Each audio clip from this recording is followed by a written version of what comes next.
de entre el 8 al 10% de las ventas de libros en España ahora mismo son cómics.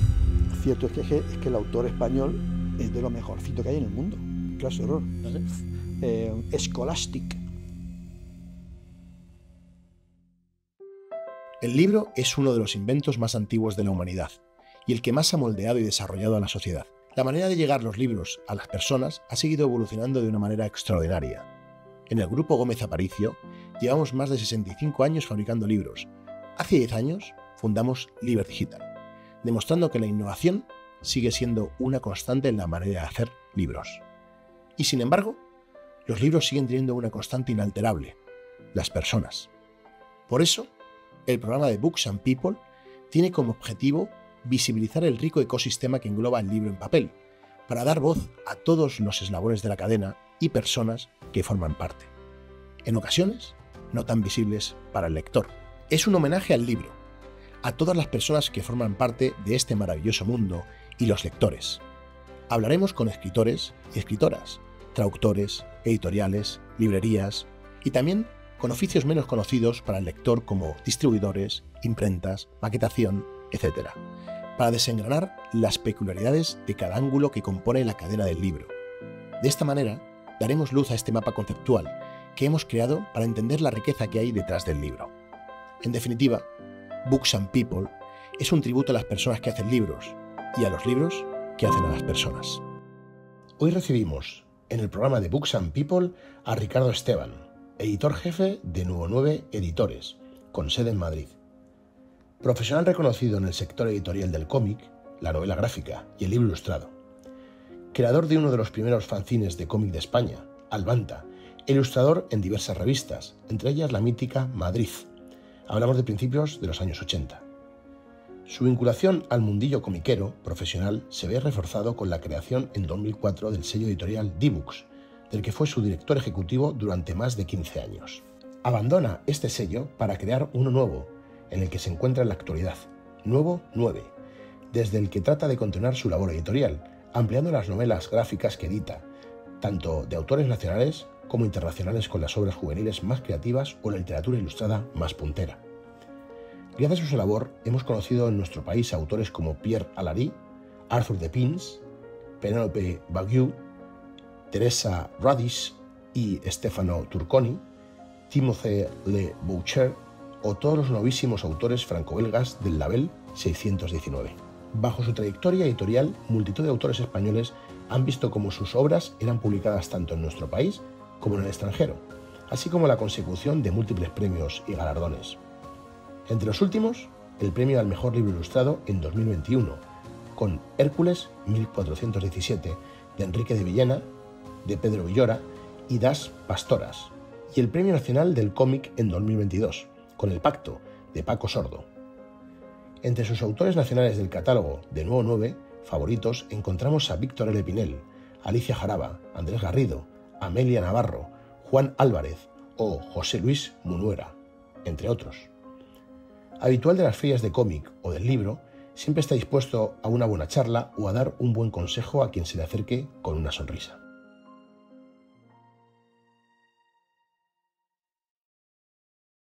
Ricardo, muchísimas gracias por venir, por acompañarnos al Muy programa. buenos días. ¿De qué vamos a leer hoy? De cómics, porque De lo que quieras. Yo de lo que quieras. Sabes que conmigo es hablar de lo que quieras. Eso ya lo sé yo. Nosotros nos conocemos hace muchísimos años, en tu etapa de D-Books, luego en tu etapa actual. Yo la llamo mi anterior editorial. Efectivamente. Además, la editorial me encantaba, me sigue gustando. Y bueno, y la etapa actual de Nuevo 9, que llevas años cosechando éxitos con tu editorial. A uno que otro. Y nada, como siempre, agradecer el espacio maravilloso para poder hablar de libros en la Mistral, que es un lugar, idílico para poder hablar de lo que nos compete, ¿no? Que son los libros, y en este caso los cómics. Porque aquí quiero aclarar que hay una particularidad: el ecosistema del libro, el mundo del libro, la industria del libro es muy amplia, y hay una singularidad con el mundo del cómic, porque tiene es como un ecosistema casi paralelo, ¿no? Porque aunque comparten de manera transversal algunos oficios, me diría que en algunas cuestiones es más amplio, ¿no? Pues, por ejemplo, hablábamos antes, ¿no?, que para hacer un cómic muchas veces necesitas un guionista, un ilustrador, un colorista, un rotulador. Bueno, Es un punto de vista. Yo recuerdo, he estado varios años dando en el máster de la Autónoma de Edición el tema de cómic. Y me acuerdo que me enfadaba porque me ponían el último siempre de los puntos especiales de editorial, libros de lujo, histórico, literatura, cómic, me ponían casi siempre de los últimos. Estaba yo y el final era los libros estos así de lujo. Yo me enfadaba porque decía, no hables de la generalidad del mundo de la edición, habla solo de cómic. Digo, que esto es muy fácil, ¿no? O sea, el que le toca primero tiene mucho de qué hablar. Y yo me tengo que quitar el tema de distribución, el tema de librería, no sé qué, para centrarme solo en el mundo del cómic. Y sí, da para una charla muy agradecida. Hombre, yo creo que el 80% es compartido con cualquier editorial de España. Es decir, montar un buen catálogo, descubrir autores, traer autores extranjeros que nadie conoce y tú apuestas por ellos. Y la producción física, tú como impresor lo sabes. Ahora, pero era un poco es más el concepto de cómo se hace un cómic, efectivamente. Es más el concepto autoral más que el concepto editorial. Al final no deja de ser un libro que decides en rústica, tapa dura, más lujo, menos lujo y cómo distribuirlo y venderlo. Es más el concepto es exactamente de cómo crear un cómic, cómo crear una historia, cómo buscarla, cómo dibujarla, cómo guionizarla y cómo que el editor haga que eso se convierta en un producto muy apetecible para el mercado. Pues entonces, desde el punto de vista de nuestro ecosistema, hemos hecho un mapa conceptual. Aquí diríamos que lo que hablábamos, que efectivamente hay procesos compartidos, pero bueno, que en el mundo del cómic para mí tiene su propia identidad y hoy la idea es darle luz a la figura del editor, en tu caso el editor jefe de Nuevo 9, de una editorial de cómics, y aunque ha habido una breve introducción tuya, según venías a la librería, a mí me gustaría que tú nos contases quién es Ricardo y qué ha hecho y cómo es su vida en el mundo del libro, ¿no? Y del cómic. Ricardo es una persona hiperactiva que le ha gustado hacer en la vida de todo. Bueno, he sido árbitro de baloncesto, he trabajado en consultoría, en banca, he sido director de recursos humanos de Onda Cero, he montado consultora de recursos humanos con 30 personas a mi cargo, nunca más lo haré. Tú tienes mucha gente que sabe lo que es eso. Pero desde el año 84, y sé que fue ese año porque hace poco mi hermano me regaló un fanzine que había sacado en esa época y yo ni siquiera tenía copia, he calculado que llevo 40 años de una manera o de otra en el mundo del cómic. O sea que yo soy del 83. No voy a decir la edad, pero cuando monté eso ya tenía ya tenía 18, 19 años. Con lo cual llevo unos 40 años, en el año 2024, en una manera u otra implicado en el mundo del cómic, haciendo fanzines, postales, yendo a ferias, o sea, ha sido una barrabasada. Llegó un momento tremendo en mi vida, hace ya como unos 14 años más o menos, en lo que yo estaba en mi consultora, dirigiéndola, y cuando el trabajo que yo hacía en la consultora iba bajando en cuanto a actividad mía, e iba creciendo la editorial que había montado también en ese momento, se cruzaron las líneas de actividad y empecé a hacer más cosas que del mundo del cómic, que del mundo de consultoría, decidí que tenía que cambiar. Entonces fue muy curioso. Yo hasta ahora en mi familia vivíamos de mi sueldo, vamos a llamar así, y un día me planté y dije, familia, a partir de ahora vamos a vivir de lo vuestro. Os prometo no perder patrimonio. No sé si ganaremos algo con el mundo editorial, que es un mundo bastante, vamos a llamar así, canallesco, todo hay que decirlo. Muy mundo curioso. canallesco. Canallesco, sí. Bueno, yo ya te digo, he vivido un montón de sectores profesionales y este es muy curioso. Muy agradecido si sale normal y si sale bien ya la de Dios, ¿no? Pero el mundo canallesco, he decidido eso, dedicarme única y exclusivamente al mundo del cómic. Ahora esto ya pues unos 15 años. Vendí la anterior editorial en el 2019, sí, me acuerdo de la etapa. En abril, y en septiembre ya saqué el primer número, el primer título, ¿Cuál el primer año? Con Nuevo 9, en el 2019. El primer título fue Epílogo de Pablo Velarde. Cierto es que la gente me decía, vais a seguir igual que en la línea editorial, tal. Digo, hombre, sí, la línea editorial anterior era la que yo elegía como director editorial, que es el principal punto de partida de un editor en una editorial. Hacer un catálogo coherente, que cuando alguien vaya a una librería y vea un libro tuyo, lo encuentre adecuado a tu estilo, que ha sido una línea. Sí, que no sea que de repente sacas un libro y dices, Nuevo 9, ¿y qué pinta este logotipo aquí? No le pega nada. Me estás haciendo spoiler, de muchas cuestiones, pero bueno. Bueno, luego continuamos. El caso es que en el mundo del cómic, y decías tú las particularidades, sobre todo por eso, el mundo autoral. Hay un guionista, puede haber un ideólogo por detrás. Eso déjamelo porque hay una pregunta muy concreta de lo que yo entiendo, y además así me ayudas a entenderlo aún mejor, cómo se crea un cómic o cómo una editorial, en este caso española, trae diferentes cómics al mercado, ¿no? Yo tengo mis 3 líneas que creo que existen, que a lo mejor hay alguna más y tú nos vas a... Pues a dar la hablamos. luz Para terminar, pues eso, Ricardo Esteban es él ahora el editor jefe de Nuevo 9, editorial especializada en cómic europeo y español, y quizás en la banda de editoriales de cómic de las más lujosas. Me emperro en que el cómic que nosotros editemos dignifique el medio. Sí. Que si de repente alguien compra un TVO, o un cómic, o novela gráfica, o como quiera llamarlo, ya podemos entrar si quieres en disquisiciones terminológicas, se lleve algo bonito. Si quieres regalar algo, un libro, no tiene por qué ser una novela, una obra de poesía, ensayo, regala un cómic, que esté regalando un libro muy bien hecho. Si encima la persona a la que se lo das puede leer o no leer cómic, lo lee, va a encontrar unas historias maravillosas. Entonces, juntar el concepto de qué tipo de historias me gustan publicar a mí y cómo quiero hacer ese tipo de producto, muy regalable. En Francia, por ejemplo, se venden muchísimos cómics. Sí. Cuando vas a las ferias, ves a la abuelita con su maletín haciendo cola y en el maletín lleva todos los libros de ese autor y se sienta y espera horas para que se lo dediquen. Eso en España no ocurre tan asiduamente. Todavía. ¿Por qué en Francia sí que ocurre mucho? Porque en Francia es muy común regalar cómics. Tú tienes a tu abuela en el hospital y puedes llevar unos bombones, el hola, o el hello, o como se llama allí, ¿no? O un buen cómic, porque lo agradece. La única manera de que nosotros empecemos a vender un poquito más es consiguiendo que no solamente el cómic lo compre los frikis que le gustan los cómics, como a mí o como a ti, sino que encima sea regalable y sea aceptable por alguien que aunque no lea el cómic diga qué buen regalo me has hecho. Yo creo que con las ediciones, lo hablábamos antes, ¿no? Bueno, vamos a hablar un poco, pero bueno, luego lo comentaremos, pero como hay 2 tipos de cómics, yo siempre he dicho, hay más, ¿no?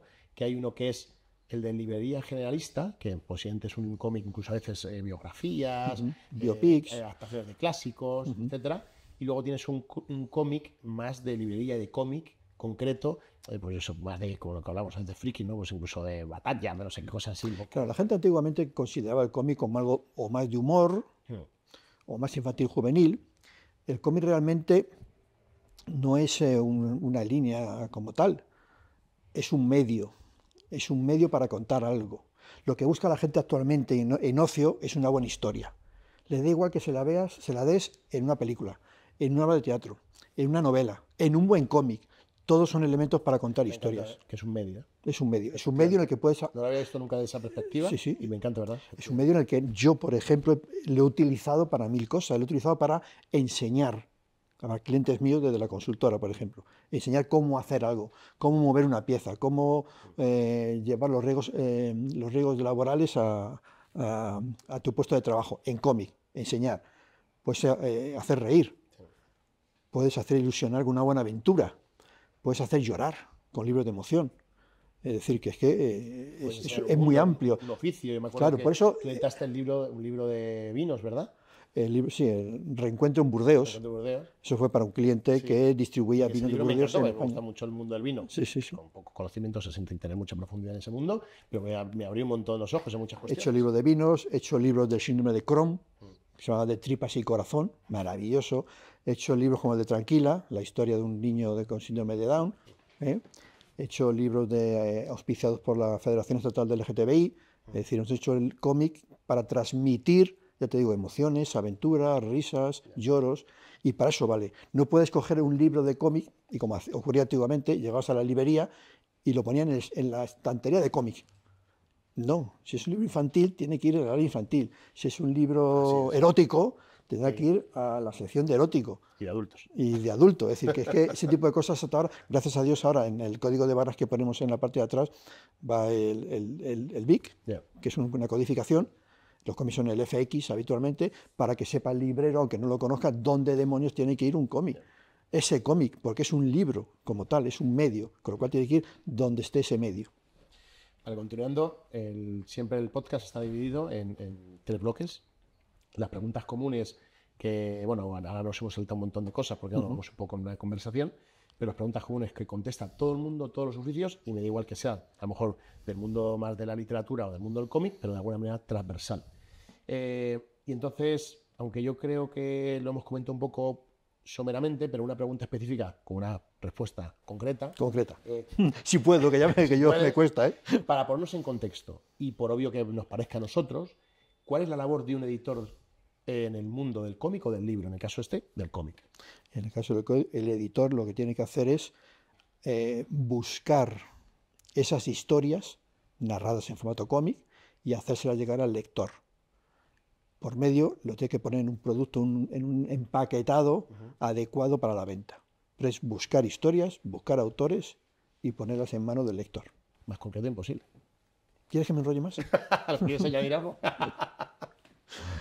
Lo que quiero añadir es que ahora mismo, igual que en literatura normal, de novela, tal, el mundo del cómic también tiene otros aspectos, como puede ser la autoedición, que está ocurriendo, en crowdfunding, puedes hacerlo en podcast, puedes hacerlo a través de cómic web. Ahora mismo hay mucho cómic en web, webcomics, webtoons, que vienen desde Corea, bueno, es tremendo lo de Corea, millones y millones de personas leyendo cómic a través de la plataforma, y de ahí muchos autores europeos, muchos editores europeos acuden a estos webcomics a ver cuáles son los que más millones de visitas tienen y lo adaptan a papel.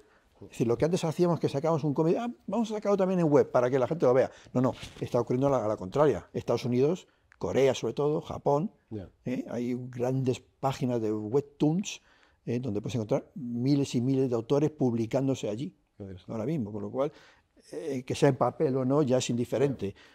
Quizás por la edad uno quiere su papel. Sí, totalmente. Y yo no voy a publicar cómic en web. Edad, y yo creo que también muchas veces la tendencia o digamos el coleccionismo. Ya vemos miles de chavales jóvenes comprando mangas y haciendo colección de colecciones. Es que eso ya hablaremos también si quieres, pero es que es muy diferente el lector de europeo al lector de superhéroes, al lector de manga. Al lector de manga le das en una tarjeta SD todo bola de dragón, los 100 y pico capítulos, y se lo mete y le encantaría. Le da igual el formato, sigue en el personaje. ¿Tú crees que sí? Yo creo que no. Yo creo que, por lo que veo, ¿no? Porque veo que es casi más exigente el cliente de mangas, algo con la edición, siendo una edición mucho más austera, lógicamente, comparada con un cómic europeo. Pero luego es más exigente, es decir, una camisa va girada 1 milímetro y se están quejando. Reconozco que leo muy poco manga. Me quita de Jiro Taniguchi y alguno Otomo y así, pero a mí lo que me choca de manga es que es precio muy barato, muy popular. Sí. Le subes 50 céntimos y las redes arden. Claro, pues en un libro europeo como el nuestro, que vale 20, 25, 30, 40 euros, le subes 2 euros y no pasa nada porque el lector es diferente. El lector atesora otro tipo de producto. La crisis del papel. Vale, y en Japón, ahí tienes en Japón, ¿no? Que el manga son casi de usar y tirar. Sí, claro. Compras manga y los encuentras en las papeleras. Países europeos, fíjate, por eso hablaba del coleccionismo. En otros países europeos, tú ves la calidad de la edición del manga, mismo Francia, papel casi de periódico, un papel que no es muy bueno, y la propia edición. Y yo creo que es ese sentimiento de ese producto que usas y tiras casi, ¿no? Y aquí no, aquí es una edición súper cuidada, los plastificados, el propio papel que se utiliza en los mangas. O sea que dentro de que es una edición, yo le llamaría austera, es en blanco y negro, a veces lleva un pliego de color, y las cubiertas son en blanco y negro, lo único enriquecido es la sobrecubierta. La solapa color. Sí. Y dices, pero sin embargo, se cuida el detalle, siendo un producto a lo mejor más austero. Yo creo que cualquier editor ahora mismo de cómic o manga y todo esto cuida de manera excelsa su producto. Ahora con las máquinas que tenéis, los impresores y las posibilidades de diseño, yo creo que estamos trabajando todos muy fuertemente para dignificar el mundo del cómic. Sí, yo estoy totalmente de acuerdo. ¿Cuál es la visión del mundo del libro desde la perspectiva de un editor de cómics? La visión del libro, porque somos una parte importante del mismo. Hace unos meses, presentamos el libro blanco del cómic, ayudado por el Ministerio de Cultura, la Dirección General del Libro, el cómic y la lectura, que son todos los hallazgos que hemos conseguido. Introducir la palabra cómic en la nomenclatura de la dirección. Dirección General del Libro, el cómic y la lectura, eso es importante. La sectorial del cómic en España consiguió pues que nos ayudaran a hacer el libro blanco del cómic. ¿Qué es un libro blanco? Pues una foto fija de cómo es el cómic en ese momento. De entre el 8 al 10% de las ventas de libros en España ahora mismo son cómic. 8 o 10%. Del 8 al 10%. Fíjate. Y creciendo. Dirá, juez, qué bien, ¿no? Te tiene que ir fenomenal. Bueno, se vende mucho más cómic que nunca, estamos más en los medios que nunca, televisión, prensa, de todo, pero somos muchísimos más a repartir que nunca. Con lo cual, al final, seguimos en lo mismo, ¿no? Más editoriales, muchos más autores, mucha más gente queriendo entrar en el sector. Cierto es que el autor español es de lo mejorcito que hay en el mundo. Pero Bueno, por metro cuadrado... Para Marvel, para Bueno, DC, ahora mismo para Marvel y DC y todo el mundo americano debe haber unos 100 profesionales desde España trabajando para ellos. Sí. Para el mundo europeo habrá unos 50, 60, más o menos por los cifras que manejo yo. Hemos entrado en Japón, una cosa impensable. Fíjate, para mí eso me parecía, Impensable. Kenny Ruiz, por ejemplo, pues te ha hecho toda la serie de Astro Boy, que era uno de los personajes famosísimos en Japón, pues se lo han dado a él para dibujarlo. Ya lo ha terminado, tal. Pero tenemos a Yutaro, tenemos a Ken Nimura, que son autores españoles, nacidos aquí, aunque algunos tengan nombre un poquito japonés, ¿no? Publicando allí sin parar. Con lo cual, estamos invadiendo el mundo. Lo que necesitaríamos sería una más ayuda institucional para que nuestros autores estén mucho mejor representados por el mundo. Llevar esta cultura española de cómic fuera del mundo. Luego hablamos de ello también. Pues vamos a continuar. Rematamos con la última pregunta común que contestan todos los invitados. ¿Cómo crees que ha cambiado el mundo del cómic o del libro en los últimos 10 años? Ha cambiado enormemente, enormemente. Se acuñó un término que se dijo novela gráfica. Oh. Ha habido mucho revuelo de qué es eso. Esa es una pregunta que a mí me gusta que ya te la lanzo. Yo te doy mi opinión. ¿Qué diferencia hay entre cómic y novela gráfica? Vamos Pero bueno, remata si quieres.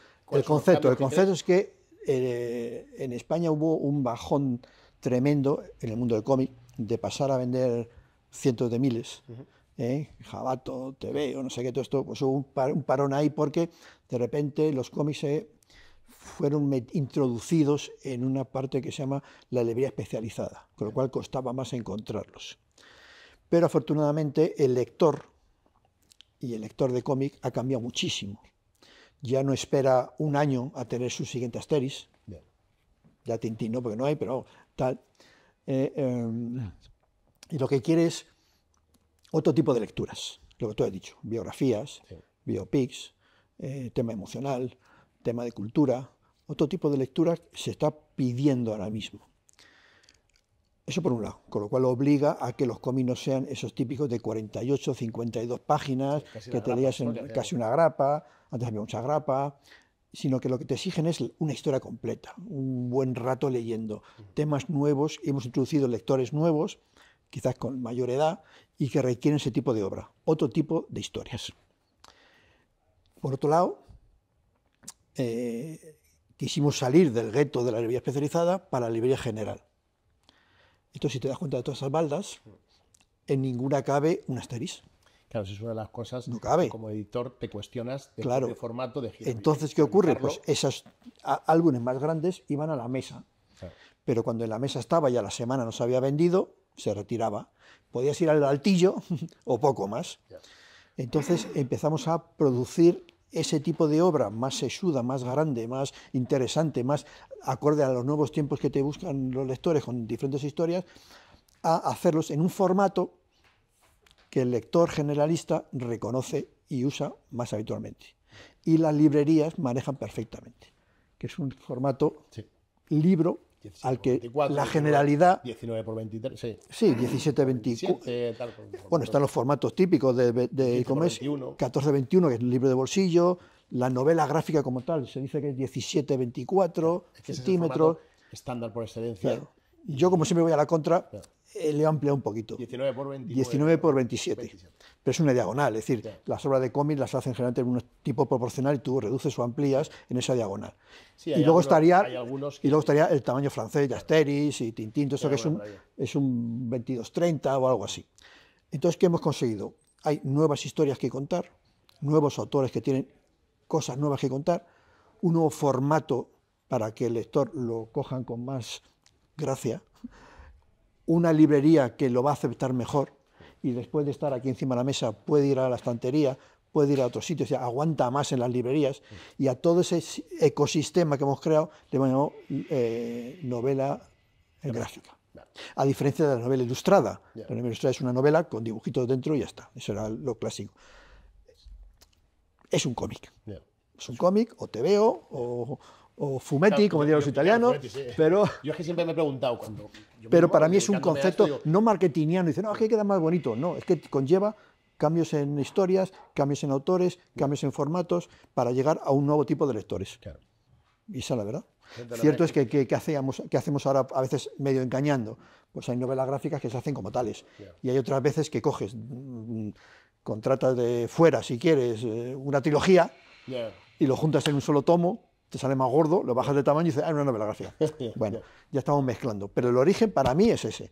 Aunque reconozco que hay otros teóricos que tienen otro tipo de opiniones.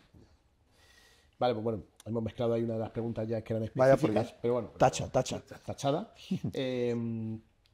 Una pregunta, porque habrá mucha gente que le apasiona el mundo, lo hablabas, ¿no? Que hay muchos más actores y cada día más, y gente interesada en el mundo del cómic, y es una pregunta que va orientada a esa gente que ya es editor, o que está empezando, o que le gustaría ser editor.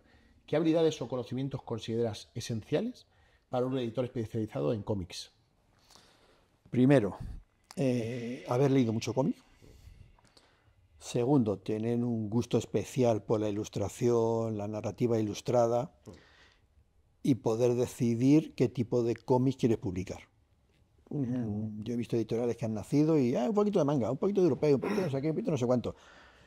O lo haces a saco, o como vayas poco a poco. Claro, y como vayas poco a poco, el lector entrará a la librería y no te identificará. Paradigmático para mí es un ejemplo muy claro. A mí me han comprado libros de esos, novelas gráficas chulas, muy bien editadas, ¡ay, qué bonito! Y se han llevado a casa. Y a veces les preguntaba, decía, ¿qué has comprado? Me he comprado una Astiberri, por ejemplo, por mencionar una editorial que no es la mía.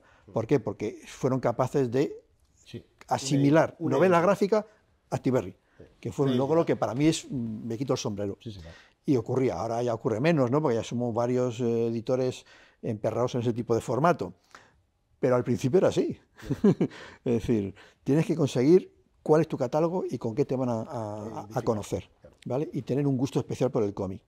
Y luego conocer las tripillas, ¿no? De los derechos, los focos mundiales de generación de contenidos, tener ganas por descubrir nuevas obras en tu país, ese tipo de cosas.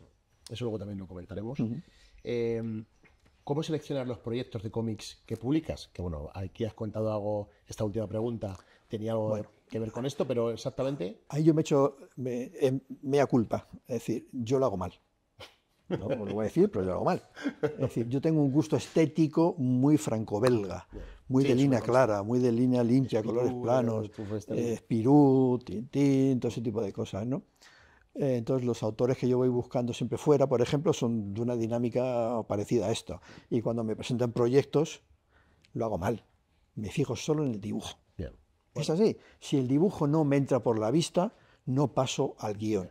Con lo cual yo sé, seguro, que me pierdo grandes historias. Bien.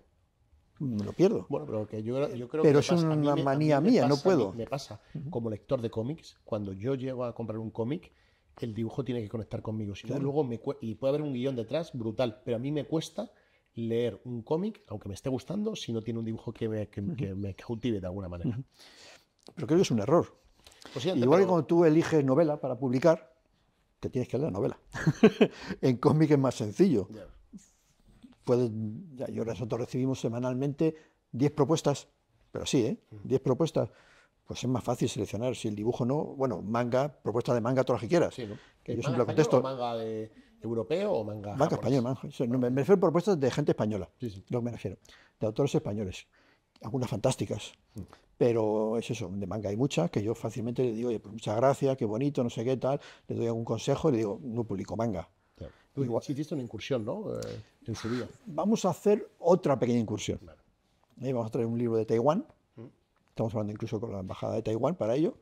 Y vamos a crear un sellito, bueno, es Novo 9, pero decir una marca, un kanji o algo que identifique algo. Yo creo que y vamos a empezar a probar poco a poco. Para mí, el manga sí que es el que para mí sería otro ecosistema por el tipo de público. A veces yo veo muy diferente a lo que yo hago. Que tienen la comunicación compartida con su cómic europeo, americano, español, etcétera, ¿no? Y su manga, y es que a veces me choca, ¿no? Porque digo, es que creo que tiene su propia identidad y el público es totalmente diferente. posiblemente el lector de cómic puede leer un manga y tal, pero el lector de manga lee poco cómic, lee mucho manga. Sí, el traspaso de la gente joven que lee manga al cómic europeo es difícil. Sí. O sea, bueno, pues sí que he hecho alguna incursión de China, de tal cual, con resultados dispares, pero eran libros publicados a la occidental. Yeah. Este en febrero sacó que se va a publicar con sentido de lectura a la oriental. Yeah. Taiwán, aquí hay una cosa muy curiosa. En Japón nos está invadiendo culturalmente al resto del mundo. Tienen un ministro del manga que va por ahí inaugurando ferias y tal y cual, o sea, lo tienen muy en serio. Han descubierto que con las películas, los animes, no sé qué, pueden culturizar el mundo. ¿Quién aprendió y vio rápidamente la jugada de los japoneses? Corea. El K-pop, Netflix está lleno de series coreanas. Y el cómic coreano. El cómic coreano, pues que es... claro, es decir, y ahora el que está siguiendo ahora mismo la misma estela es Taiwán. No sé. Taiwán todos los años se trae un autor y le lleva a una librería, a una editorial, le da un recorridito. Y el que vino el año pasado, pues es el que voy a publicar yo. ¿No fue en Angoulême? Creo que sí, donde este año había casi un stand gigantesco solo. Desde hace varios años, detrás de la estación de Angoulême. Angoulême es para que no lo sepan, es la ciudad al lado de Burdeos, sí, que tiene y acoge el último fin de semana de enero el salón de cómic, DVD de bande dessinée más grande de toda Europa. La propia ciudad, para mí, es un homenaje al cómic. Sí. Con su museo del cómic. Dos museos de cómic tiene. Sí, está el antiguo y el nuevo al otro lado del río, el río Sarente. Bueno, pues detrás de la estación está el Manga City. Se llama Manga City, es como una pagoda gigantesca para música, actuaciones, no sé qué tal, y stands. Yeah. Y la fiesta última de Angoulême se hace dentro del Manga City. Yeah.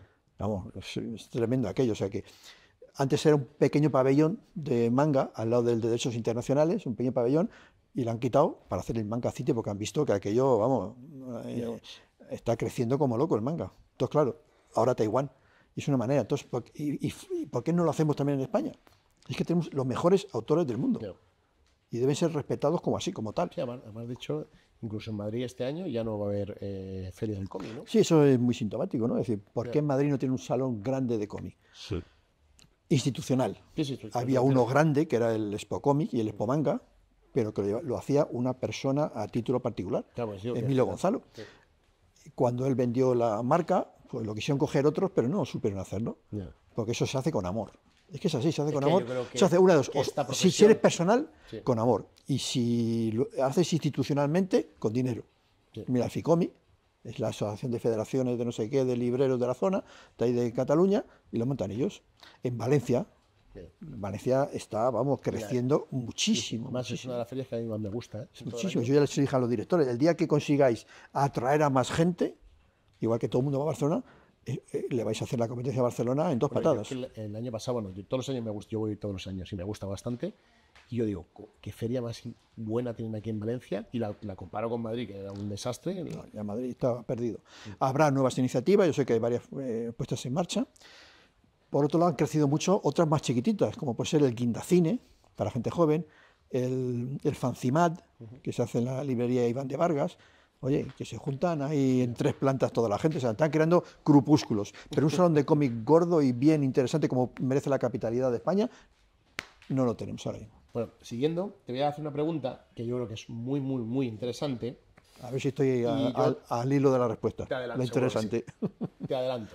A ver, y me corriges. Yo visualizo 3 maneras de sacar un cómic al mercado. La primera es la más obvia y la más posiblemente sencilla, que es comprar derechos a una editorial extranjera, ya sea una feria, o porque ya tienes contactos, comprar los derechos, rotulas y tal, y lo sacas al mercado, ¿no? La versión más fácil. La segunda es ya un autor, o sea, un autor o autores, ya sea guionista con colorista y dibujante, que tengan un proyecto ya terminado y que uno lo compra, bueno, y con los acuerdos que haya pertinentes, y lo sacan al mercado. Y una tercera, que es la que me gustaría explorar y que tú ahí nos avances cómo funciona esto, donde un editor encarga un trabajo, no sé si eso existe o no, y habla con un dibujante, con un guionista que le guste y dice, vamos a hacer este proyecto. ¿Eso es así? Vamos a ver. Y efectivamente, ahí son desde la edición comercial Es decir, con un editor, un distribuidor y su librería, quitamos aparte la venta directa, las preventas, el crowdfunding, todo eso, como en lo que se llama distribución comercial a través de un editor. Esas son las tres posibilidades. Vale. Hay editoriales que solo publican autores españoles y obra propia. Hay editoriales que solo publican cosas de fuera porque es más sencillo. Está el libro ya hecho, o han visto el proyecto y dicen, bueno, te pago los derechos, los porcentajes que haya estándar, de maneras estándar se consideran en Europa, lo compro y lo adapto. Muchas veces te obliga el editor extranjero a que lo haga exactamente igual. Yeah. Bueno, yo negocio mucho los tamaños, negocio mucho las calidades, si tengo acceso al autor extranjero le cambio la portada o no se la cambio, o le pongo extras, bueno, hago cositas, ¿no? O leo. Ahora hemos terminado una cuatrilogía preciosa, Jodido Bastardo, en Brasil, preciosa, todo el mundo está alucinando, y les he propuesto, por ejemplo, a los extranjeros, decir, oye, al final del año que viene quiero un integral en blanco y negro, con de todo lujo. Bueno, pues, cuando propones algo que no existe allí, en su país de origen, todos son problemas, pero bueno, al final se consigue, sí. Por otro lado, el autor español, en este caso, te puede proponer a ti, bueno, español, sudamericano, te llega de todos lados, ¿no? Te puede proponer un proyecto. Dice, oye, mira, es que me han llegado a proponer proyectos incluso traductores. Yeah. Que dice, mira, he visto este libro en Francia, te traduzco las 5 primeras páginas para que veas si te gusta. No me gusta. Yeah. Eso las grandes editoriales sí tienen hunters, buscadores por todo el mundo, ¿no? Pero a mí eso no. Prefiero que sea el propio editor de nuestra editorial el que, sabiendo y mamando la editorial, busque o no busque. Yeah. Está eso, el editor, el autor que te manda su propio proyecto. A veces encaja, a veces no. Bueno, el otro día firmé con una autora de aquí de Madrid y un dibujante valenciano una obra que estaban publicando manga por ahí, pero han hecho lo han cogido, han hecho un europeo. 7 páginas, maravilloso. Pues verlo, oferta, y le traje a la oficina, le enseñé cómo era un contrato estándar, todas las características, le encantó. Los porcentajes, porque estamos intentando mejorar todas con el autor, el tema de porcentajes y tema de ayudas. El oficio, claro. De alguna manera. Y por otro está que el editor, que sería una labor importante que toda editorial debería tener, el editor propone proyectos. Ahí me ha ocurrido. Yo ideé un poquito por encima lo del Fantasma de Gaudí, que fue premio en Barcelona, lo vendimos a 15 países, quedó finalista en los premios nacionales, tal y cual, con lo cual yo busqué a un guionista, entre los dos buscamos un dibujante y tira para adelante. Y ahí, claro, ahí te sale más caro porque ya, ya no es comprar los derechos de función de las ventas, te doy un anticipo. No, ahí tienes que pagar. Oye, mira, te pago tanto por el guión, te pago tanto de anticipo generoso para que puedas estar una temporada larga vendiéndolo. Es un riesgo, sobre todo por una editorial española, sabiendo las ventas que tenemos en España. Pero es como se debe hacer. Ahí así sacamos el de Salazar, ¿cómo se llama? El Inquisidor Salazar, hicimos el de los vinos que tú has dicho. Es decir, al año puedes apostar por uno o por dos. Ahora he pagado ya el guión de un libro que saber cuándo saldrá, con nuestro amigo el Torres, Juan Torres, de Málaga, sobre Picasso. Ah, qué bueno. Sí, esta es una historia muy chula que me dijo, dice, mira, que creo que es histórica. Un grupo de amigos de Málaga quisieron hacer una magna exposición en Málaga de Picasso. Y es el recorrido en coche de ellos hasta París para negociar con él. Bueno. Y se cuenta todo el viaje y por medio se cuenta cosas de Picasso, no sé qué. O sea, este tipo de temas a mí me gusta mucho. Entonces, hicimos el de Goya, Lo Sublime Terrible, el de Galdós, que hemos sacado, ahora estamos terminando el segundo tomo. Es decir, bueno, pues ese tipo de proyectos más personales también funciona. Pero una editorial tiene que tener un porcentaje. Sí, es decir, imagino, porque si no, no puedes abordar. Tienes que tener un porcentaje de libros que sabes que van a vender. Mentira, nunca lo sabes. Cada libro es un misterio. Cada libro es empezar de cero. Esto no es como una iguala de un abogado que todos los meses sabes que tienes el clink, clink, clink, clink. No. Aquí cada libro te la juegas. Y hay libros que venden 200 y libros como el que hemos sacado ahora, el Hoka Hey de Neyev, que hemos recibido ahora la 6ª edición. Pues el equilibrio. O sea, un editor, si mirara mes a mes lo que vende, cerraría. Es así. Entonces tienes que tener un equilibrio entre libros que crees que vas a vender bien y tu parte de riesgo. Bueno, voy a arriesgar con estos nuevos autores que no conocen nadie. O voy a arriesgar con esos autores que son muy conocidos, pero les pago yo la obra. Es muy complicado. O sea, las posibilidades que tiene una editorial de cómic, de la mediana como la nuestra, de perder pasta al año es tremenda. Es decir, o tienes 2 o 3 medio éxitos.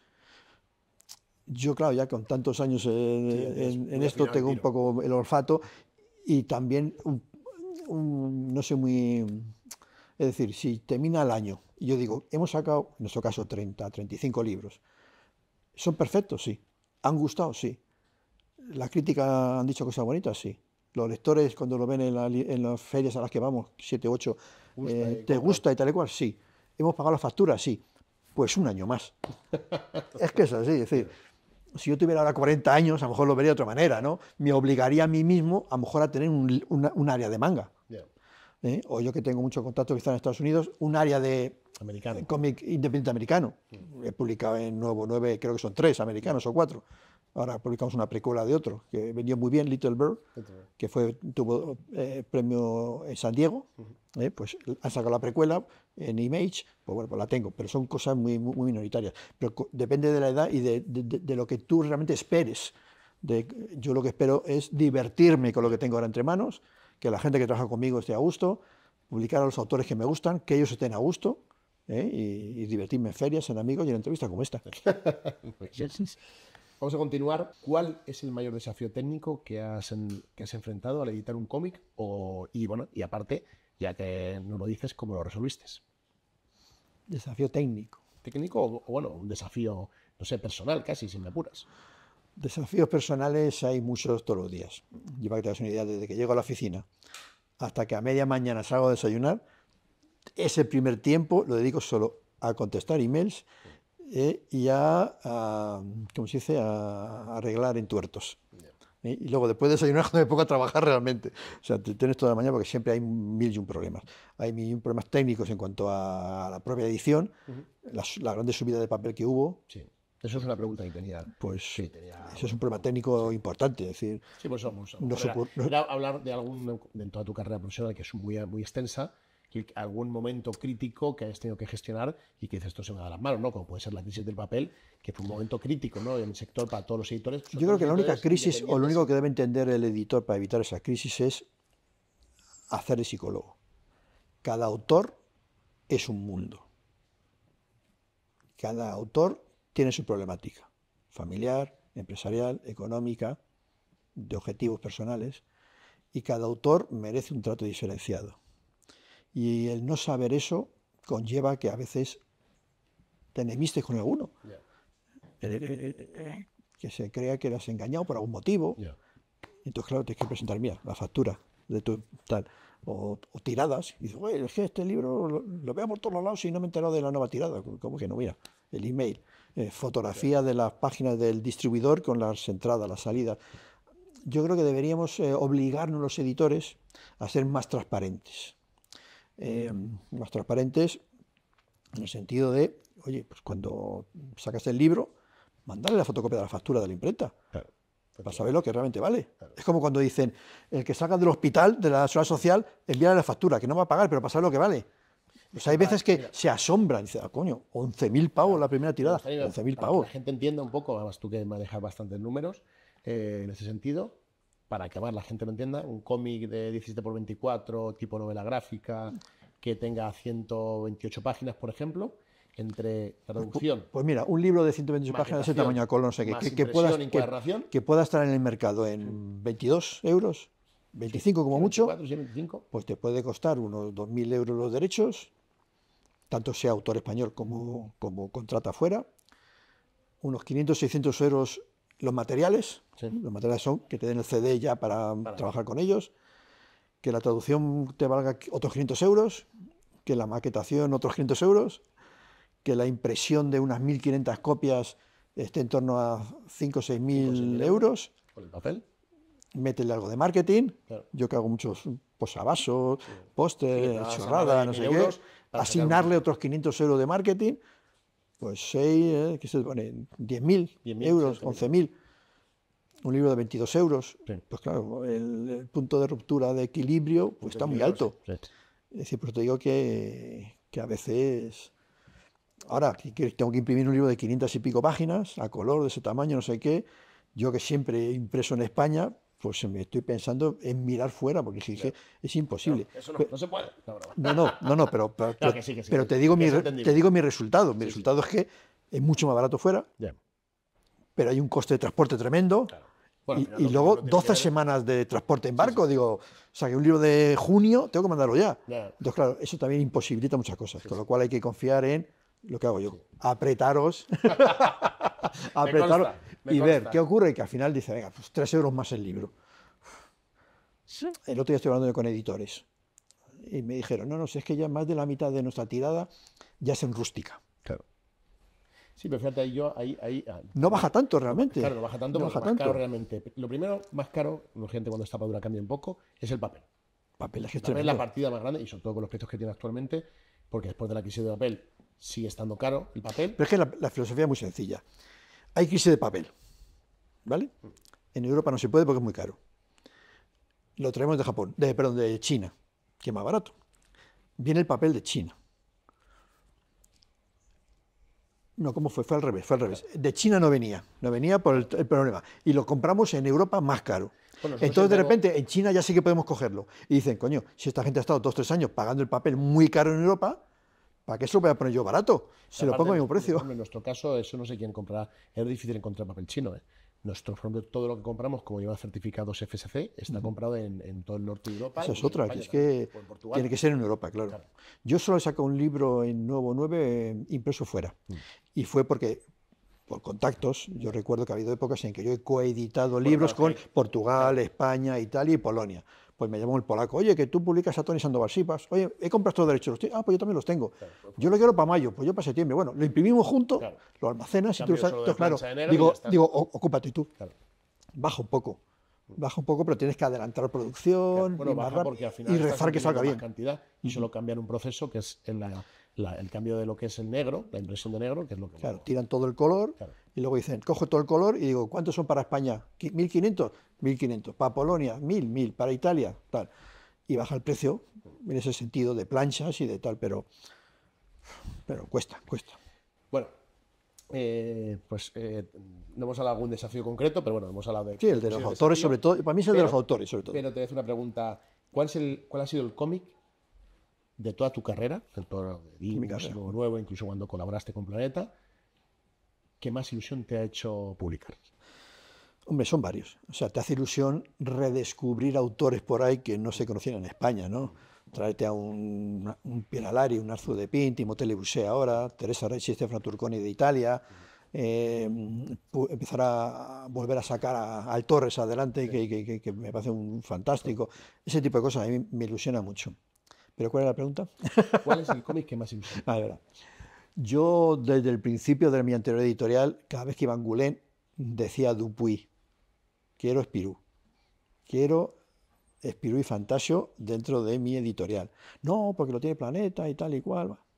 Al año siguiente, quiero Spirou, aunque sean los libros extras, no la serie regular. No, es que lo tiene tal y el pequeño lo tiene tal y luego no sé qué.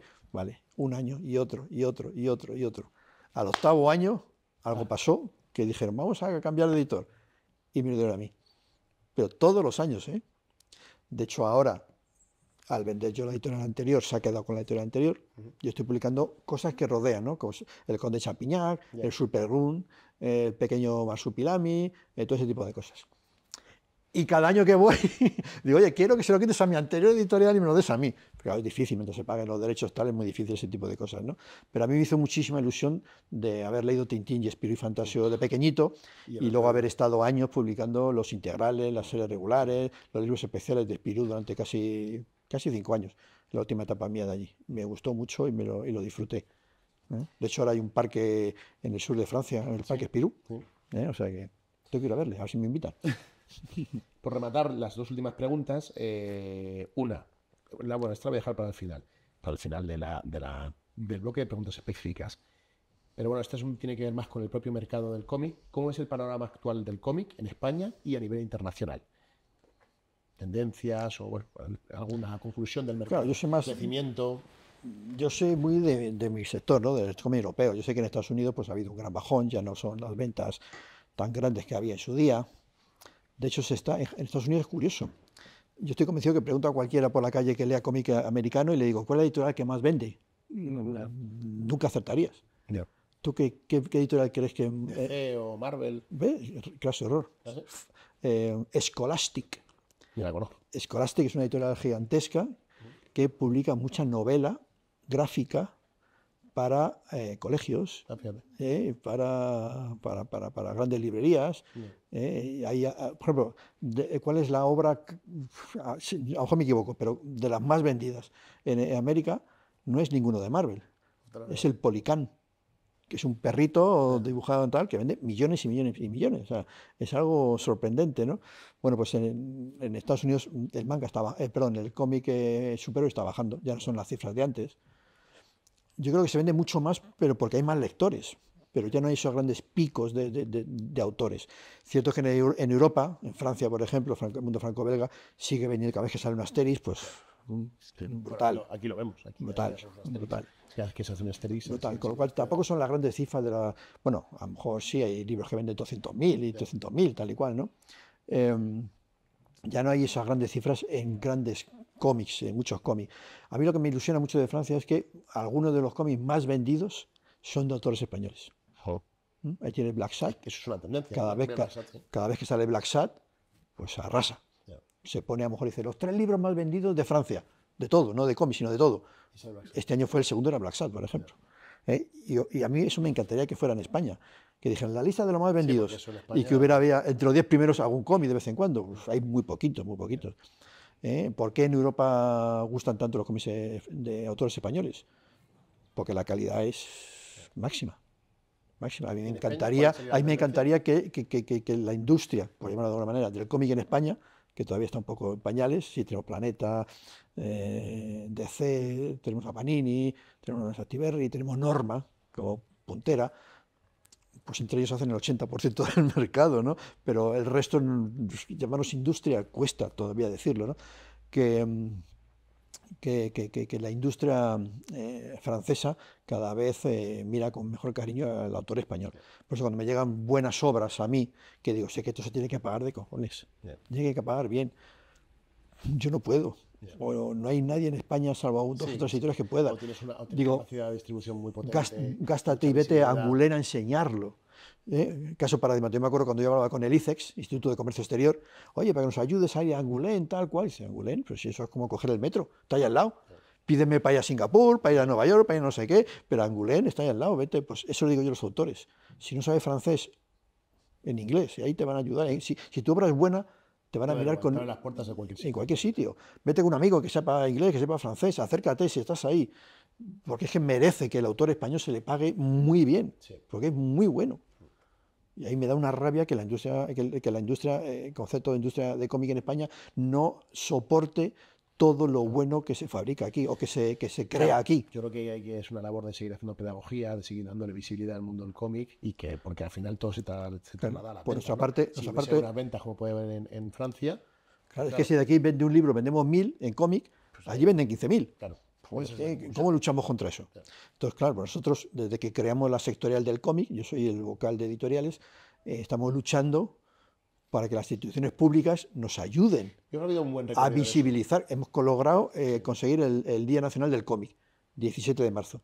Sacamos el libro blanco del cómic, cambiamos la nomenclatura de la Dirección General del Libro. Se están creando ayudas específicas, se están comunicando muy bien, porque sí que había muchas de literatura que añadían cómic, pero no se presentaba nada de cómic. Es decir, estamos trabajando para que las instituciones públicas nos hagan un poco de casito. Y para mí lo más importante, y ahí yo sé que hay mucha gente en el ministerio que se enfada a veces cuando se lo decimos, si hemos demostrado con el libro blanco que del 8 al 10% de lo que se vende en libros son cómic, queremos del 8 al 10% de las ayudas al libro, solo para cómic. ¿No? Yo lo veo lógico, ¿no? Sí, tiene sentido. Es que tienes todo el sentido del mundo. Por rematar, que habrá mucha gente del mundo del cómic, o lo que hablamos, o gente que le gustaría y le ilusiona formar parte de este mundo, ¿qué consejo le darías a alguien que sueña con ser editor de cómics? Yo cuando doy charlas así, que de vez en cuando me llaman para alguna charla o para cuando tengan un premio de algún concurso y luego venga el editor y al final que diga cosas, siempre digo lo mismo. Me presento delante de ellos y digo, a ver, de todos los que hay aquí, que levanten la mano todos aquellos que hayan ido en los últimos 15 días a una librería de cómic. Unos cuantos, no muchos, ¿eh? Que levanten la mano todos aquellos que sepan lo que ha publicado Astiberri o La Cúpula en este año. Que me digan 2 títulos. Uno, que levante la mano el que me diga quién es Juan Díaz Canales. ¿Quién es Guarnido? ¿Quién es...? Bueno, Paco Roca a lo mejor es más fácil, pero Max, no sé qué, dices 4 o 5 nombres. Digo, ¿y queréis ser gente que trabaja en el mundo del cómic? No, no.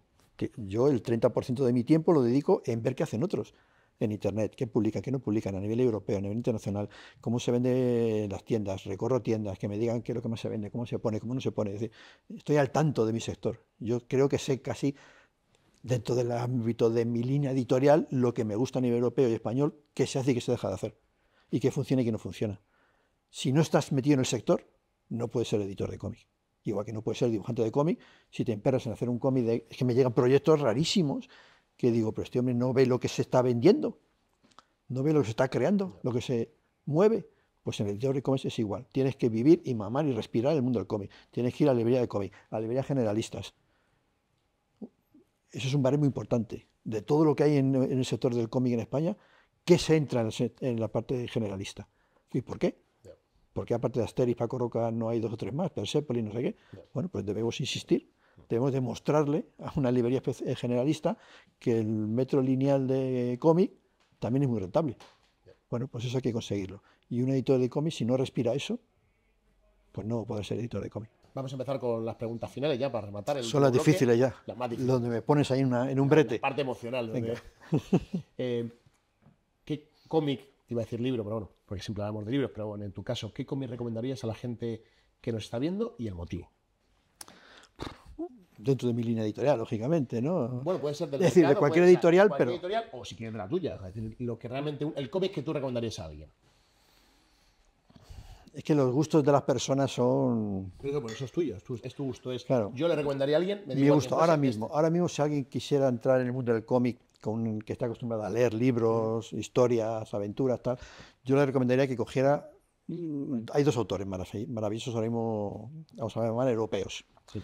Yo estoy publicando a Teresa Radice y Stefano Turconi, vienen de Italia, viven en el lago de Como, pareja. Hay muchas parejas en el mundo del cómic, parece mentira, dibujante guionista, 2 dibujantes, tal, ¿no? Y tienes obras ahí maravillosas, como El Puerto Prohibido, Las Chicas del Pilar. Todo esto, cualquier cosa que encuentren con el nombre de estas 2 personas es maravilloso. Y por otro lado, introdujimos en su día a Timothée Le Boucher, de Francia. Rompió los esquemas a la gente por una nueva manera de narrar, brutal, y cualquier libro que encuentren, como yo sé, Esos días que desaparecen, El paciente, 47 cuerdas, todos estos libros son maravillosos que no paramos de reeditar. Y luego ya quiero dar 2 de autores españoles. Y voy a hacer lo mismo, una pareja. Hay 2, eran de Madrid, pero viven ahora en Vigo. Está Víctor Pinel. Víctor Pinel hemos sacado ya 3 obras. La última, todo el mundo dice, tiene que ser premio nacional, tal. Imposible, porque sale en febrero de este año. Los premios nacionales se dilucidan en octubre del año que viene, con lo cual ya hay mucha distancia. Pero piezas ha gustado muchísimo, muchísimo, muchísimo. Muchísimas relaciones de amor, de X maneras, de X grupo de personas, que de repente en el último capítulo se une de una manera sorprendente y que te quedas así y dices, voy a releerlo, que si no, algo me ha quedado. Y luego su pareja, Alicia Jaraba, sacamos en su día Soy la Malinche, de la Malinche, llevamos ya 5 ediciones, lo presentamos en la Casa de México aquí en España y fue un bombazo tremendo, y ahora sacamos una nueva obra, Lejos, con lo cual esos 2 serían por parte de autores españoles y 2 por parte de autores extranjeros. Bueno, o sea que de 1 a 5 nos hemos extendido. Bueno, lo que hay que hacer es entrar en nuevo9.com y ver el catálogo. Es que está... Bueno, y como última pregunta, ¿cuál es tu primer recuerdo con un libro o si es en tu caso con un cómic, Yo mi primer recuerdo, mira, yo soy burgalés, vine con 18 meses a Madrid, por motivos que no hay. Y mis abuelos, por parte de madre, estaban 3 meses, tenía 3 hijas en Madrid, y 3 meses en cada, iban rotando, ¿no? Cuando no estaban conmigo en mi casa viviendo, le robaban cómics a mis primos, y me los traía a mí los fines de semana. Y cuando venían los fines de semana a vernos a nosotros. Y mis primeros recuerdos son los tebeos de la época de Tutén, el Cimoc, el Creepy, todo esto. Algunos que yo era muy pequeño para leer eso. Había algunos, me acuerdo exactamente uno de una historia de Frankenstein, que no me dejó dormir varios días y que yo iba al chalet que tenían mis tíos, tenía una leñera y yo lo arrugaba y lo metía entre los troncos para esconderlo, pero toda la noche lo sacaba, porque no tengo que leerlo, pero me daba miedo, ¿no? O sea, que eran sobre todo revistas donde yo descubrí que había otra manera de narrar, ¿no? Me acuerdo del Cómics Internacional. Creo que mi primer cómic fue el segundo número de la revista Cómics Internacional, en el que había un montón de autores, como muy de la época, de forzudos, historia, ciencia ficción, y de repente al final 2 páginas de Paracuello de Carlos Jiménez. Yo ya, sin saber nada de cómic, digo, esto no pega una cosa con otra, esto es absurdo por completo, ¿no? Y luego conocí a Carlos y conocí a la mayoría de los autores que publicaron ahí, con lo cual es un lujo, ¿no? De pequeñito haber leído todos ellos y después de mayor poderles publicar o tomar una cerveza o una cena con ellos. Yo, por ejemplo, no pido casi nunca que me dediquen libros. Y dice, tú tendrás muchos libros dedicados. Digo, no me gusta que me emborronen el libro. Prefiero la amistad del autor y poder irme a cenar o tomar una caña con ellos en una feria o charlar un ratito en una feria. Más que me dediquen, que sí que tengo algunos. De hecho, el otro día hicimos un rastrillo de libros tocaditos, no sé qué, esto que hacemos de vez en cuando. Y de repente me puse a colocar los que yo tenía ahí y había algunos dedicados que tuve que retirar, lógicamente, ¿no? Porque realmente sí le tengo aprecio, ¿no?, a un libro dedicado, pero mi librería es un poquito especial. Bueno, y ya por terminar el programa, no te iba a regalar yo cómics, porque ¿cómo te regalo yo un cómic? Y te he regalado 2 libros. Una recomendación por parte de la Mistral. Perfecto. Y luego un libro que yo no lo he leído, pero lo compré porque es muy singular. Es como que tiene un montón de descubrimientos dentro del propio libro y me parece una singularidad dentro del mundo del libro que es muy curiosa. Entonces, no sé si lo habías visto, que es este, que es El barco de Teseo. Cuando lo abres es como... De hecho, fíjate, ya verás que no lo puedes abrir porque tiene como un sello. No. De JJ Abrams, sí. Bueno, es una maravilla. La edición tiene ya... mapas, tiene cartas escondidas... ¿Lo has impreso tú? No. Se está escapado. No, está muy bien. Y es una recomendación de Fede, que es La ciudad, y es un libro ilustrado precioso, de Nórdica, que lo que hace es, bueno, pues hay ilustraciones y reseñas de ciudades. Lo de Nórdica es maravilloso. Sí, conozco a Diego y a su... Y tu bolsita para que te llevas de la Mistral. Sí. Pues muchísimas gracias a ambos. ¿No? Gracias a ti por acompañarnos y gracias por esta pedazo de entrevista. Muchas gracias, Ricardo. A ti, muchas gracias a vosotros.